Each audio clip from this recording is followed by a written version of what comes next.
Le DAF Fresh Morning, c'est 104.5 tonnes de bonne humeur.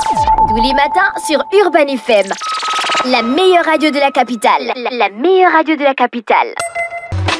Sur les 104.5 Urban FM, la station urbaine, on est avec Jean-Paul. Jean-Paul, bonjour. Bonjour Dafresh. Comment tu as passé le week-end? Ça va, un week-end très chargé. Comment ça, un week-end très chargé? Tu n'étais plus en famille comme d'habitude? Si, mais dans une réunion, on avait un mariage samedi et puis vendredi, il fallait faire les derniers préparatifs. Et puis donc samedi, pendant toute la cérémonie, j'étais un peu au four et au moulin pour donner un coup de main. Et puis bon, dimanche, hier, c'était la fête des pères. Donc en attendant le match, on s'est retrouvés entre quelques amis du quartier et puis bon, on a suivi le match des Panthères. Tu as des activités au quartier, tu es un gars de la communauté en fait. Ben oui, parce que je vis dans un quartier où il fait bon vivre quand même, il faut pas le nier, où il y a une très forte cohésion entre les habitants, on se fréquente, voilà, et quand c'est possible, on essaie de passer du temps ensemble et c'est ce qu'on a fait hier. Voilà. D'accord. Est-ce que vous menez des activités pour le quartier? Oui, on a une petite association.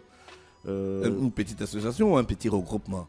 L'association, ça implique le fait d'avoir des... Non, on n'a pas d'accord. Je dirais un regroupement de personnes du quartier. Et puis on essaie de lever des fonds pour mener de petites actions. Là, on attend, après le bac, on va essayer d'organiser des cours de vacances, des trucs comme ça. Ah, ça c'est intéressant. Ça. Voilà, c'est au niveau du quartier, quoi. Donc tu n'as pas fait une séance cinéma? Si, j'ai fait ma séance cinéma hier matin. J'en ai profité hier matin pour suivre Extraction 2, que j'ai trouvé meilleur que le 1.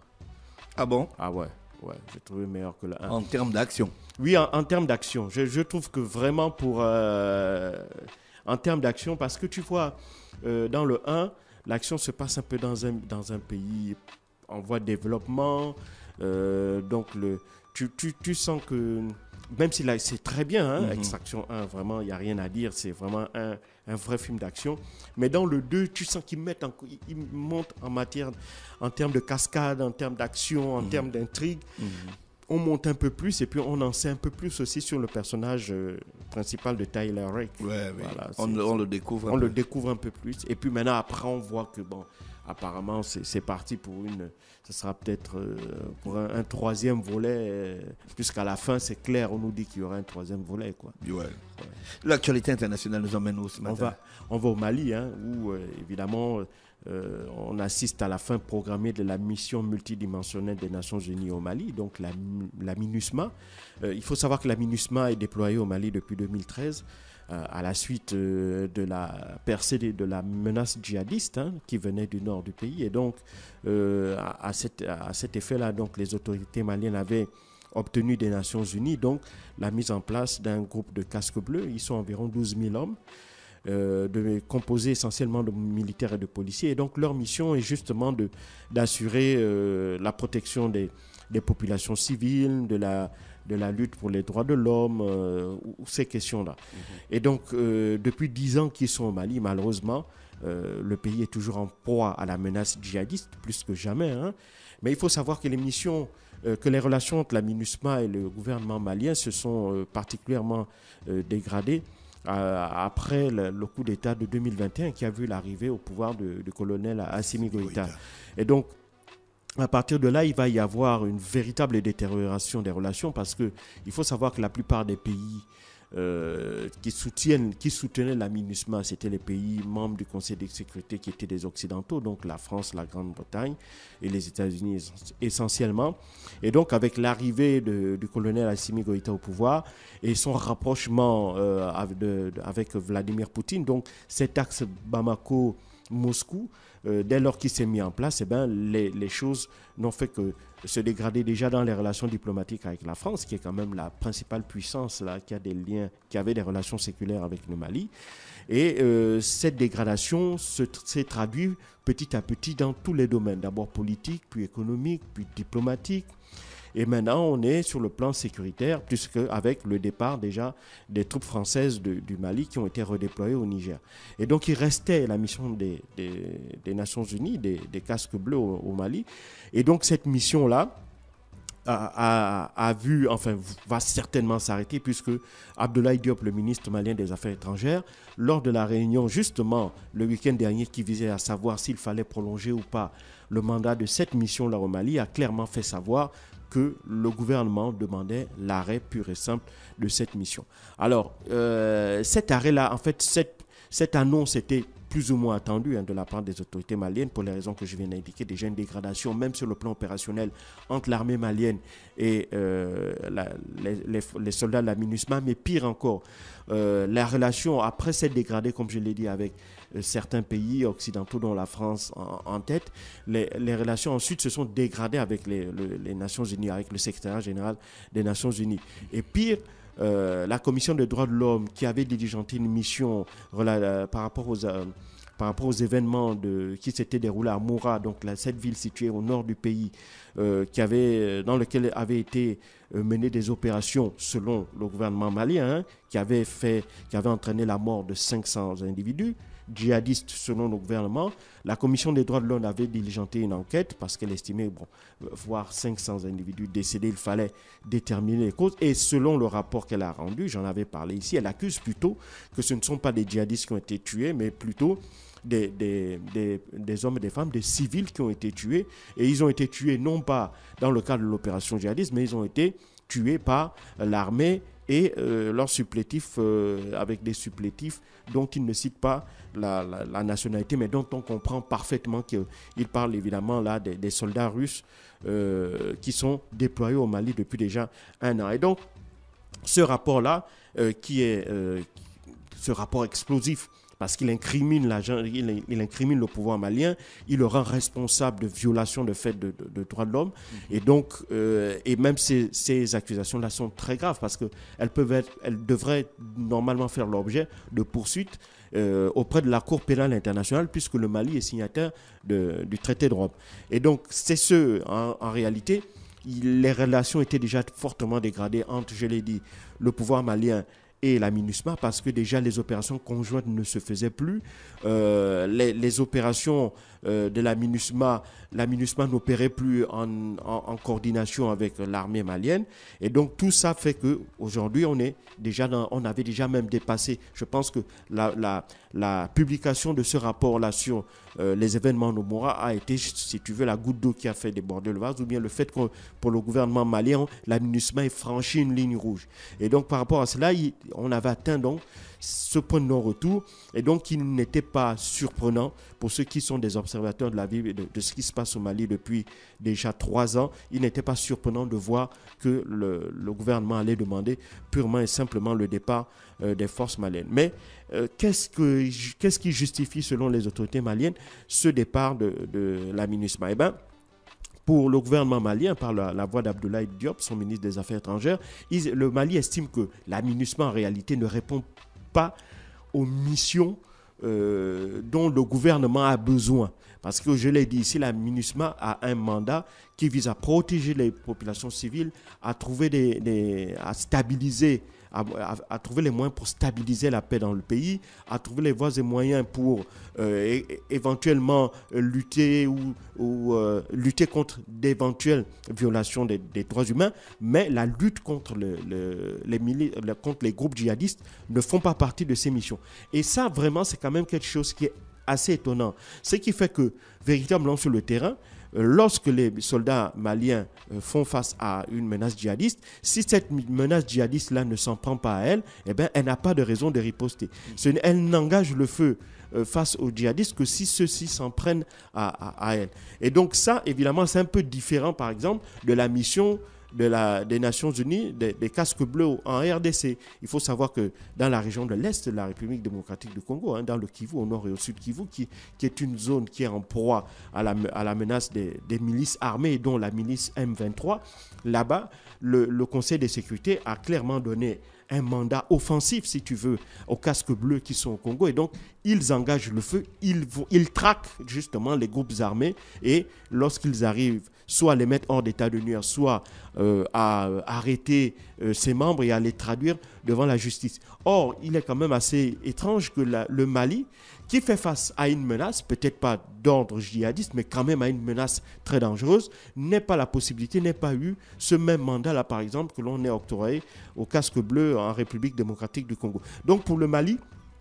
dont la menace, dont la priorité reste la lutte contre la menace djihadiste, donc pour elle, elle ne voit pas l'utilité de la présence de la MINUSMA, puisque la mission ou bien les missions de la MINUSMA ne cadrent pas avec elle les priorités qu'elle estime devoir, qu'elle considère, et par conséquent, elle ne peut pas s'appuyer sur la MINUSMA pour lui permettre d'atteindre ses objectifs qu'elle considère comme prioritaires, à savoir la lutte contre la menace djihadiste. Donc pour les autorités maliennes, c'est tout simplement pour cette raison-là que, évidemment, elle estime que avoir 12 000 hommes armés sur son territoire et dont, si tu veux, les missions ne cadrent pas avec celles du gouvernement malien, ne sert absolument à rien.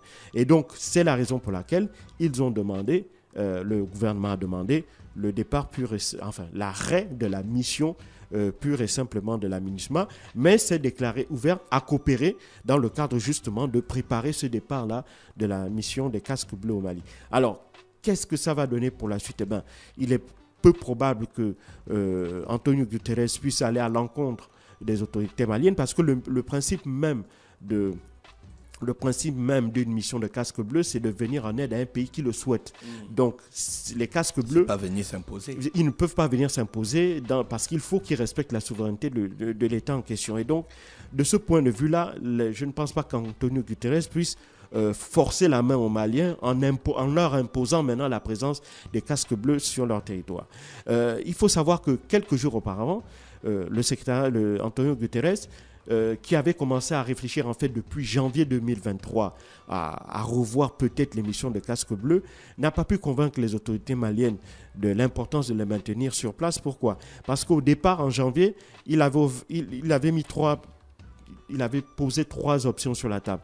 La première option, c'était d'augmenter les effectifs, mais ça, évidemment, c'est pas souvent évident, parce qu'aujourd'hui, dans le contexte de tensions géopolitiques mondiales que l'on connaît, où les armées sont fortement mobilisées en cas d'un éventuel conflit en Ukraine qui pourrait avoir des répercussions en Ukraine ou à Taïwan, qui pourrait avoir des répercussions dans le monde entier.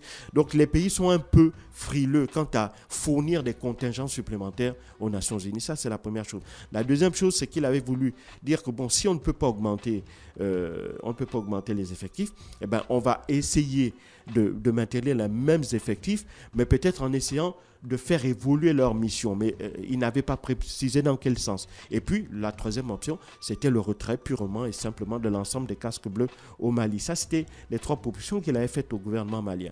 Mais quelques jours auparavant, avant le passage d'Abdoulaye Diop au Conseil de sécurité, il avait essayé de revoir encore les propositions concernant l'émission des casques bleus au Mali, en essayant de reformuler en quelque sorte les missions. Mais malheureusement, il semblerait que comme la lutte contre la menace djihadiste n'y était pas intégrée, donc pour les autorités maliennes, évidemment, ils ne voient pas l'intérêt donc d'une telle présence sur leur territoire. Et d'autant plus que les autorités maliennes ont renforcé depuis, si tu veux, le rapprochement du Mali avec la Russie, le Mali qui était en proie à des difficultés pour acquérir du matériel militaire, pour acquérir des armes, pour avoir en quelque sorte un soutien logistique, un soutien en matière d'instructeurs, s'est tourné vers Moscou, qui lui a allègrement ouvert les portes et qui l'a fourni et qui continue de fournir du matériel à l'armée malienne. À partir de cela, elle a décidé donc d'être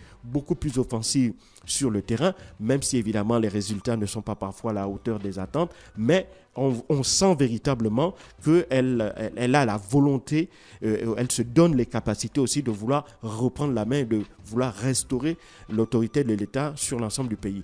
Même si la région encore plus au nord de Kidal reste encore problématique, puisque, si tu veux, les groupes armés Touareg, qui sont les défendants, qui sont les tenants de l'idée d'une indépendance, d'une indépendance de la région de l'Azawad, cette région qui part du Niger en passant par le nord du Mali et qui englobe une partie de la Libye et de l'Algérie, donc même si à Kidal, évidemment, l'armée malienne n'est toujours pas arrivée, mais il est clair que à terme, le gouvernement malien n'a absolument pas l'intention d'abandonner cette zone-là. Et donc, elle se donne des moyens, elle multiplie des opérations sur le terrain, tout ça avec, si tu veux, la bienveillance et le soutien à la fois politique, économique, militaire de Moscou. Et donc, par conséquent, elle estime que c'est les autres groupes armés qui sont sur le territoire, si ces groupes-là, en l'occurrence la MINUSMA, ne prennent pas en compte les objectifs du gouvernement malien, donc il n'y a pas de raison que ces groupes-là soient là, d'autant plus qu'il y a maintenant une hostilité affichée de la part des autorités maliennes vis-à-vis de la MINUSMA, surtout depuis la divulgation ou la publication du rapport sur les événements de Moura. Donc, ce qui est clair, c'est que effectivement, cette mission, malheureusement pour les populations, maintenant, la question va être de savoir, il faut savoir va être de savoir comment est-ce que le Mali va essayer si tu veux, de combler ce vide-là, parce que en dehors des missions de maintien de la paix, à l'intérieur aussi une mission logistique, notamment la protection de l'acheminement de l'aide humanitaire. Et puis, il faut savoir que 12 000 casques bleus, ça crée aussi des emplois sur le plan local. Donc, ces emplois-là vont disparaître. Maintenant, qu'est-ce qu'on va faire des infrastructures laissées par la MINUSMA? Quel en sera l'usage, etc. Donc, toutes ces questions-là, évidemment, c'est la raison pour laquelle le gouvernement malien d'Abdoulaye Diop s'est dit ouvert à la discussion pour préparer éventuellement le départ de la MINUSMA et de discuter des questions, de toutes ces questions-là avec le secrétaire général des Nations Unies.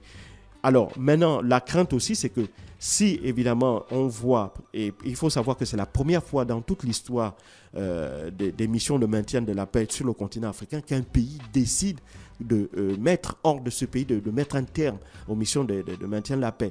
Ça aussi, ça pourrait créer une espèce de jurisprudence dans l'esprit d'autres pays. On sait que, par exemple, les casques bleus ont aussi des mailles à partir avec les populations locales. On l'avait vu dernièrement à Goma, où il y avait eu des manifestations qui jugeaient que les casques bleus ne remplissaient pas leur mission. Ils ne combattaient pas le M23 qui continue à mener des exactions. Et donc là, évidemment, quand on voit ça, il y a aussi un risque que, à travers le monde, pas seulement sur le continent africain, on puisse tôt ou tard commencer à remettre en cause la présence des casques bleus qui sont là, notamment pour la paix. Merci Jean-Paul avec nous ce matin pour l'actualité internationale sur les 104.5 Urban FM, la station urbaine. On repart en musique et on se retrouve juste derrière. Restez connectés dans le Da Fresh Morning. Le Da Fresh Morning, c'est 104.5 tonnes de bonne humeur. Tous les matins sur Urban FM. La meilleure radio de la capitale. La meilleure radio de la capitale.